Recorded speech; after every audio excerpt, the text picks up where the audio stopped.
မင်္ဂလာပါ after you ပရိသတ်ကြီးပရိသတ်ကြီးတို့အနေနဲ့ TM30 ဆိုတာဘာလဲသိပါသလား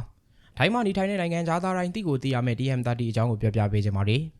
TM30 ဆိုတာကထိုင်းနိုင်ငံအတွင်းမှာရှိတဲ့နိုင်ငံသားတွေနေထိုင်တဲ့နေရာတွေအကြောင်းကိုထိုင်းလူဝင်မှုကြီးကြပ်ရေးကိုအကြောင်းကြားရတဲ့လုံထုံးလုံနည်းဆောင်ရွက်စာတမ်းတစ်မျိုးဖြစ်ပါတယ် TM30 ကိုအိမ်ရှင်သို့မဟုတ်ဟိုတယ်တဲခိုခန်းကနေနိုင်ငံသားဧည့်သည်အိမ်ငါလာရောက်နေထိုင်ပြီဆိုတာနဲ့24နာရီအတွင်းလူဝင်မှုကြီးကြပ်ရေးကိုအကြောင်းကြားရမှာပါဒီ TM30 ကိုလှုပ်ထားရတဲ့အဓိကရည်ရွယ်ချက်ကတော့နိုင်ငံတော်လုံခြုံရေးနဲ့နိုင်ငံသားတွေရဲ့ဒီနေရာကိုစနစ်တကျသိရှိနိုင်မှုအတွက်လို့ဆိုပါတယ်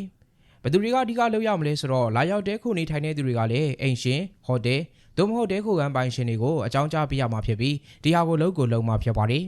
ပြီးတော့ဘလို့အကြောင်းကြားနိုင်မလဲဆိုရင်တော့လူဝင်မှုကြီးကြပ်ရေးရုံးကိုတွားပြီးတော့ကိုယ်တိုင်လည်းအကြောင်းကြားနိုင်တယ်လို့အင်တာနက်ကနေတဆင့်လဲလှမ်းပြီးတော့ရှောက်ထားနိုင်ပါတယ်ခရီးသွားဗီဇာနဲ့ဖြစ်စေတခြားဘလိုဗီဇာမျိုးနဲ့ဖြစ်စေထိုင်းနိုင်ငံအတွင်းကိုလာရောက်နေထိုင်တဲ့နိုင်ငံသားအလုံး TM30 ကိုသိရမှာပါတကယ်လို့မလိုက်နာဘူးဆိုရင်တော့အိမ်ရှင်သို့မဟုတ်ဟိုတယ်တဲခိုခန်းပိုင်ရှင်အနေနဲ့ဒဏ်ငွေဆောင်ရနိုင်ခြေရှိပါတယ်